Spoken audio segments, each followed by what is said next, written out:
Doctor BR Ambedkar కల్పించిన రాజ్యాంగం ప్రకారం నూతనంగా ఏర్పాటు చేసుకున్న కాంగ్రెస్ ప్రభుత్వం అందరికీ సమాన హక్కులు, అవకాశాలు కల్పించాలని మాజీ ఎమ్మెల్యే రఘునందన్ రావు అన్నారు. అంబేద్కర్ వర్ధంతి సందర్భంగా దుబ్బాక పట్టణంలో బీజేపీ నాయకులతో కలిసి ఆయన చిత్రపటానికి పూలమాలలు వేసి నివాళులర్పించారు. వర్ధంతి సందర్భంగా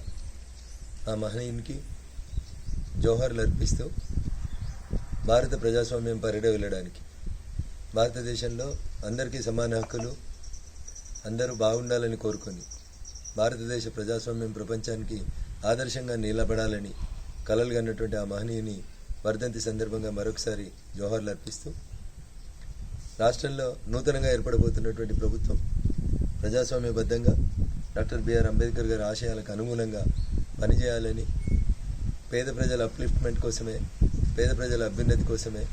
అందరికీ చదువుకోవడానికి, అందరికీ మాట్లాడడానికి, అందరికీ తమ హక్కుల కోసం పోరాడడానికి సమానమైనటువంటి అవకాశాలను కల్పించాలని, గతంలో ఉన్నటువంటి నియంతృత్వ ప్రజా వ్యతిరేక ప్రభుత్వాన్ని ప్రజలు కూలదోసి కొత్త ప్రభుత్వం ఏర్పాటు చేసుకోబోతున్న ప్రస్తుత తరుణంలో ఈ ప్రభుత్వమైన ప్రజల ఆకాంక్షలకు అనుగుణంగా పనిచేయాలని కోరుకుంటూ, ప్రజాస్వామ్యబద్ధంగా అంబేద్కర్ గారు రాజ్యాంగం కల్పించినటువంటి ఓటు హక్కు ద్వారా ఎన్నికైనటువంటి కాంగ్రెస్ ప్రభుత్వానికి, నూతనంగా ముఖ్యమంత్రిగా ప్రమాణ స్వీకారం చేయబోతున్నటువంటి రేవంత్ రెడ్డి గారికి ఈ సందర్భంగా శుభాకాంక్షలు, అభినందనలు తెలియజేస్తూ, అంబేద్కర్ గారి ఆశయ సాధన దిశగా ఈ ప్రభుత్వం పనిచేయాలని మిత్రునికి సూచిస్తా ఉన్నాను.